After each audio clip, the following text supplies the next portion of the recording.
When I say witch, what do you picture? Witches have been depicted throughout the centuries in Europe, from medieval times when they were feared and executed, to modern-day beloved screen witches such as Hermione and Sabrina. But how did they transform from figures of fear to figures of entertainment and aspiration? Let's find out. In medieval times, witches were seen as a danger to society. They were people, mostly women, who were seen to have supernatural powers and used these to harm society, such as causing bad weather, disease, a bad harvest, or any other problem you might have in your local village. An accusation of witchcraft was a useful way to get rid of any troublesome women.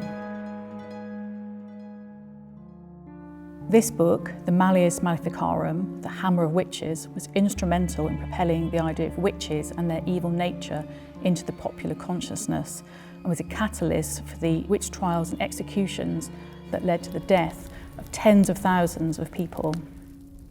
You can see the title here, Malleus Maleficarum. Maleficarum is Latin for of witches, and it's this that gave the name to Maleficent, who appears in the Sleeping Beauty. It was written in 1486 by a German clergyman called Heinrich Kramer, and he claimed that witchcraft was a very great sin against the church. In earlier times, an accusation of witchcraft might lead to being put in the stocks and having rotten vegetables thrown at you, but Kramer's book changed all that. On this page, Kramer lists his propositions, his argument. Heresy, and you can see the word here, was a crime against the church and led to very severe punishments that included torture and execution. Further down this page is Kramer's sixth point, in which he claims that women are much more likely to be infected with the heresy of witchcraft than men. Kramer's fear of women's troublesome nature seems ludicrous to us, but this was very influential at the time. Thanks to this book, an accusation of witchcraft could lead to you being put on trial, including bizarre trials like being dunked to see if you would float using your magic powers. If you were found guilty of witchcraft, you would have been burnt at the stake. And this was the fate of many witches over the next 100 years.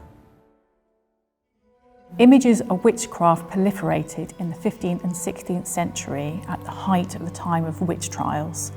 In this drawing, which is by an unknown artist from Germany, we can see a witch riding a horse. She's depicted as an ugly hag with sagging breasts and wild loose hair, which is the opposite of any kind of beauty standards or acceptable behaviour. You can see from the direction of her hair and the horse's mane that she's actually flying backwards, which is a sign of her satanic nature. She's carrying with her a small cauldron, maybe a travel cauldron, in which she's going to create some potions that are going to do harm to somebody. This print is by Albrecht Dürer, and it shows a witch. This time she's riding a goat, but also backwards, as you can tell again from her hair. She is escaping the constraints of these cherubs who are trying to contain her. She's carrying a spindle, which is a symbol of the ability to alter fates and control people's lives. And she also seems to be creating a storm or some sort of bad weather here that's coming in from the corner of the print. These images are very typical of the negative depictions of witches at this period and contributed to the campaigns of hate and distrust around them. If somebody in your village looked a bit like this, they were definitely a candidate for the stake. Witch trials continued in England until the early 18th century, when the era of Enlightenment ushered in a period of scientific thought and rationality. The Witchcraft Act of 1735 meant that henceforth witch trials and executions were illegal. The last person to be executed for witchcraft was Janet Horne in 1727. This print is by Henry Fuseli, called The Weird Sisters, and it shows the three witches from Shakespeare's play Macbeth. William Shakespeare wrote Macbeth for King James I of England and VI of Scotland, and it was first performed in 1606. The play spoke to King James's obsession with witches. He wrote a book on demonology in 1597 and initiated the first witch trials in Scotland and England. Fuseli was part of a generation of artists that loved Shakespeare and used his plays as inspiration for artworks, particularly those that had a supernatural element. Rather than looking at your neighbours for suspect characters and then burning them, artists and writers were interrogating literature and history to find interesting characters to make great art. Fuseli painted several scenes from Shakespeare and Macbeth, but this became his most famous, and it was reproduced with this inky black mezzotint. The three witches shine out of the gloom with an almost supernatural light. They are not surrounded by the usual paraphernalia of witchcraft, like cauldrons or black cats, but they do have the hag-like faces that we come to expect. If you follow the line of the witch's viewpoint, you can discover a death-head moth which represents their evil nature. Witches were no longer solely found in church documents or court papers. They were now found amid the warm and inviting crafts and fireside tales of the 19th century. This paper cut by Jane Elizabeth Cook shows a scene from the Inglesby legends, which were inspired by Kentish folklore. It shows the story of the Witches Frolic, which is an amusing poem that would raise laughter rather than fear.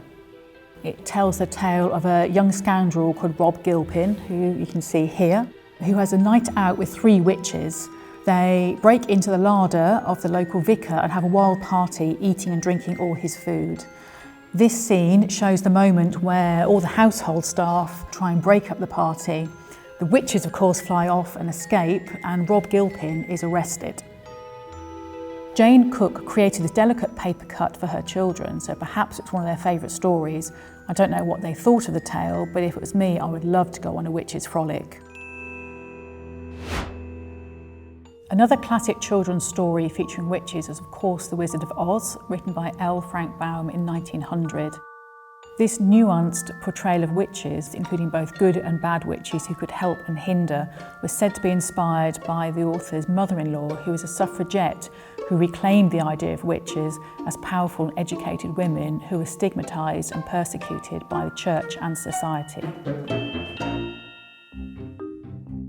So by the late 19th century, there's a shift in the depiction of women and witches in art and literature. These are painted photographs by Sir Edward John Poynter, and they're designs for ceramic tiles for the V&A's main cafe. Poynter was commissioned in 1865 by the V&A to decorate one of its cafe rooms, known as the Grill Room, as you can see written down here. The decoration idea was to have seasons of the year, zodiac signs, as well as women from classical literature. On the bottom left here, we have the enchantress and sorceress from ancient Greek mythology. We can see her standing barefoot by the cauldron, putting some sort of herb that she's pulled out of this sack here to create this concoction, most likely to then transform the people that she's lured and attracted to her. It's not surprising that the femme fatale archetype, this dangerous and alluring woman, emerges at a time in Victorian society where a new female archetype arrives, that of the new woman. This is in the 1860s with the emergence of the suffragette movement and great changes to the role of women in Victorian society. So it's interesting that a femme fatale figure appears on the walls of a public institution like the V&A in the 19th century.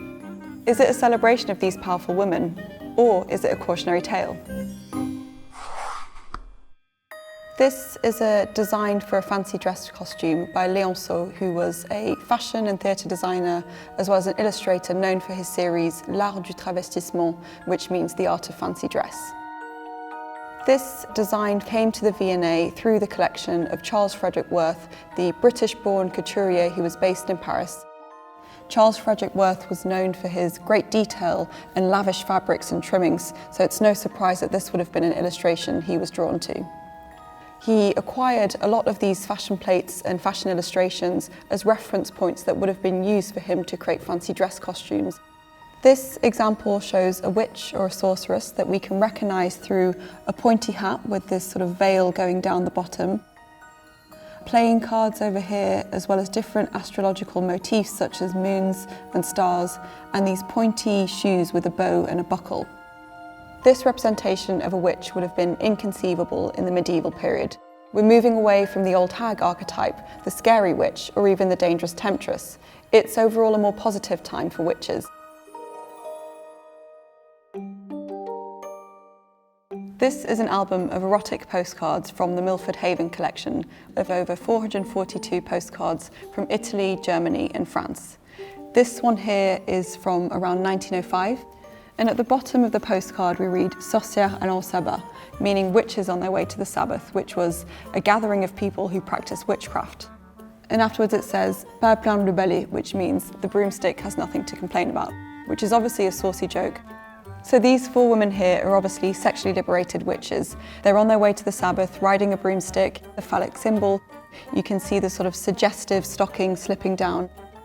The sense of sexual freedom and liberation that we see in this postcard here perhaps suggests why witches were viewed as so threatening to men and male power throughout history. So now we're in the 1990s, nearly 100 years later, and this is a campaign poster for the German Independent Women's Association for the parliamentary elections of March 1990, which was between the 1989 fall of the Berlin Wall and the reunification of East and West Germany. At the top of the poster we read, Alle Frauen sind mutig, stark, schön, which translates as all women are courageous, strong, beautiful. So here we see 3 different female archetypes, emphasising that the association is for all women, whether that's the princess figure here, the mother in the middle, or even the witch on the end, who's seen as a really important figure. She's riding a broomstick, she's active, she's reading the manifesto, she's seen as empowered and politicised. And at the bottom we have an X, like voting on a ballot paper, and alongside it a text that reads, "A carefree future in this European house, also for women and children." So at this point in the 1990s, we see the figure of the witch reclaimed by women. She's used here as a feminist symbol, chosen to actively promote women's independence and rights. She's come a long way from the representations of the demonised medieval witch. Bringing our witches into the contemporary, Elphaba in Wicked the musical offers a more nuanced portrayal of the Wicked Witch of the West. In The Wizard of Oz, she is the stereotypical evil witch. And in Wicked, we get a more sympathetic portrayal, and we understand how she became that way. So this is another example of witches being reclaimed, and Wicked celebrates the story of sisterhood and female friendship rather than pitting good against evil. Witches have been persecuted for centuries, but now they have their champions in people who see them as powerful and impactful role models. Now, finally, it's a good time to be a witch.